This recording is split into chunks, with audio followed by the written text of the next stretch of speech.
Autism और classical autism के बच्चों के पेरेंट्स जब हमें कंसल्ट करते हैं तो मैंने ये देखा है कि सारे ही बच्चों में सेम एक्टिविटीज चल रही थी।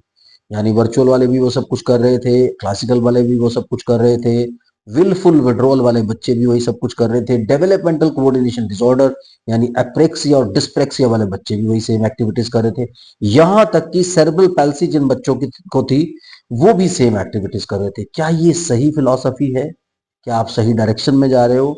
फिर कुछ स्टेटमेंट्स ये सुनने को मिलते हैं कि हम लोग 6 महीने से 1 साल से थेरेपी कर रहे हैं, इंप्रूवमेंट तो आ रहा है, उस पेस से इंप्रूवमेंट नहीं आ रहा।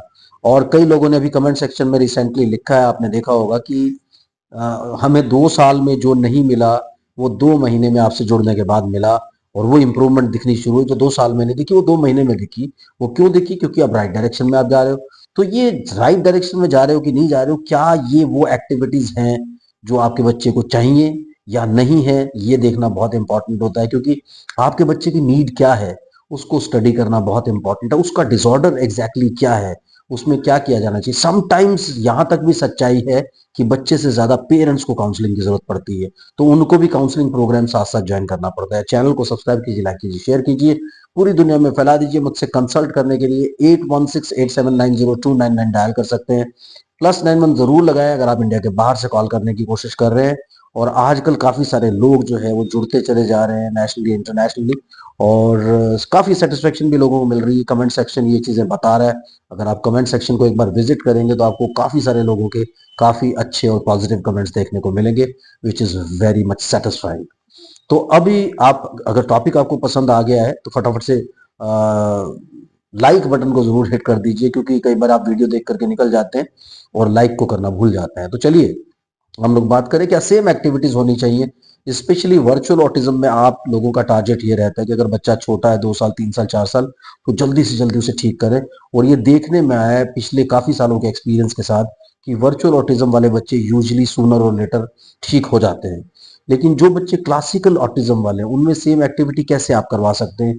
क्योंकि उनमें मेन टारगेट ये होता है कि आपने बच्चे को रिहैबिलिटेट करना है, या उसको इतना करना है कि वो सेल्फ डिपेंडेंट हो जाए, कम से कम बेसिक एक्टिविटीज में। तो क्योंकि ये मानने वाली बात है, ये जानने वाली बात है, ये देखने वाली बात है कि क्लासिकल ऑटिज्म जिन बच्चों को होता है वो 100% ठीक नहीं होते। सो वर्चुअल ऑटिज्म में तो टारगेट ही डिफरेंट है हमारे कि हमने बच्चे को 100% ठीक करना है। क्लासिकल ऑटिज्म में चीजें डिफरेंट है। डेवलपमेंटल कोऑर्डिनेशन डिसऑर्डर में उसका जो एक इन्वॉल्वमेंट है वो ब्रेन के साथ है। तो ये देखना बड़ा इंपॉर्टेंट है कि उस वक्त क्या कंडीशन है सब चीजों की। लेकिन यूजुअली ये बच्चे भी काफी हद तक इंप्रूव हो जाते हैं, बट टाइम आपको लगाना पड़ता है अच्छा, और उस टाइम के साथ साथ चीजें होने लगती हैं। सो आपको ये डिटरमिन करना पड़ेगा कि आपके बच्चे की एग्जैक्ट डायग्नोसिस क्या बनती है। अगर आपको लगता है कि बच्चा स्क्रीन एक्सपोजर की वजह से रिग्रेस हुआ है, तो आप ये मान के चले कि यूजुअली ऐसे बच्चे बहुत अच्छी तरह इंप्रूव हो जाते हैं और बहुत जल्दी से इंप्रूव हो जाते हैं। लेकिन जिन बच्चों में कोई और हिस्ट्री नहीं है, शुरू से ही कोई कनेक्शन नहीं है, यानी क्लासिकल ऑटिज्म जैसी प्रॉब्लम्स हैं, उनके टारगेट्स, उनकी सोच, उनकी प्लानिंग डिफरेंट रहती है।